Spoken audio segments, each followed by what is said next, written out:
Let's think a little bit about this evening about food.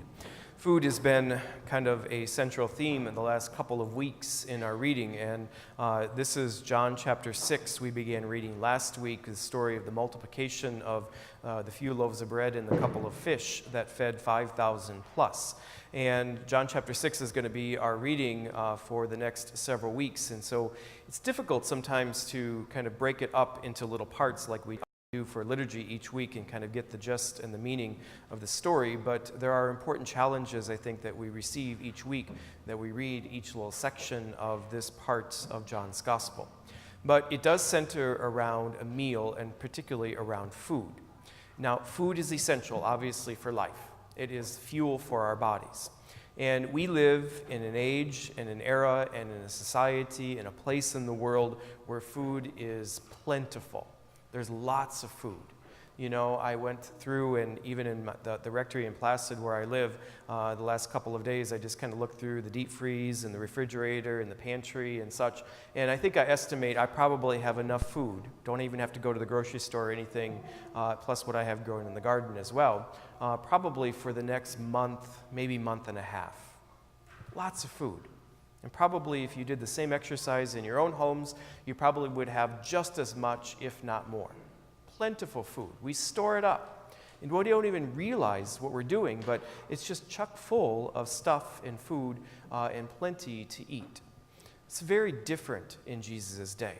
You know, we even live in an area of the world where, you know, you just drive around the countryside and you see vast acres of corn and soybeans and cattle and hogs and all these different things that people can consume. We have so much. Earlier this week, I was visiting a friend of mine in North Dakota, and my little travel advice to you is if you've never been to North Dakota, go for about 2 days. That's it. You've seen everything, trust me. Wide open space, and it is food everywhere that is growing. You know, people say in North Dakota, it's so flat that you can watch your dog run away for 3 days. That's how flat it is. And the flatness allows that, you know, plenty of acres of, they have sugar beets, they have potatoes, they have sunflowers, they have, you know, pinto beans and kidney beans growing, food everywhere. You know, it got me thinking, it's just like, how can we possibly even need a food pantry here in our own little area of the world? Because there's so much food. It's so plentiful. It's very different than from Jesus' day. Food was very scarce. You know, they didn't have the sense of, you know, refrigeration and preserving like we do today. So, you know, when you grew, you know, I think some beans or something, you really had to kind of eat them right away, you know, for the most part. Most food is pretty perishable unless you have a way to preserve it. And there's no refrigerators, no deep freezes back in Jesus' day, so food was pretty scarce. We're accustomed to eating ourselves probably about 3,000 plus calories a day. In Jesus' day, the average person, if they got 800 to 1,000 calories, they were doing pretty good. So food was pretty scarce. So part of what's going on here today is what we see is that the Israelites that come looking for Jesus, we didn't know where you went. Why are they looking for him? It's not because they're enamored necessarily by his personality, but remember what happened just before. He fed them. They had more than enough to eat. That's probably an experience 99% of the 5,000 plus who were there have never had in their lifetime. They've always, in a sense, kind of went away from the table hungry because the little food that was available had to be shared with multiple people. You never really got your fill. I mean, how often have we eaten to where we just can't eat anymore? We can have seconds and even thirds sometimes. That was an unknown experience in Jesus' day. We didn't know where you were, so we came looking for you. And Jesus says, you're not looking for me because you're looking for anything deep and personal. You're looking for me because you ate and you had your fill. So it probably was 6 to 8 hours after the feeding of the multitudes that they got hungry again, because that's what happens to us. And so they came looking for him. And so he says, don't work for food that is perishable. Work for food that gives you eternal life. Well, our ancestors ate manna that came from the desert. Moses gave them this God gave them this manna. And Jesus says, oh, hang on a second.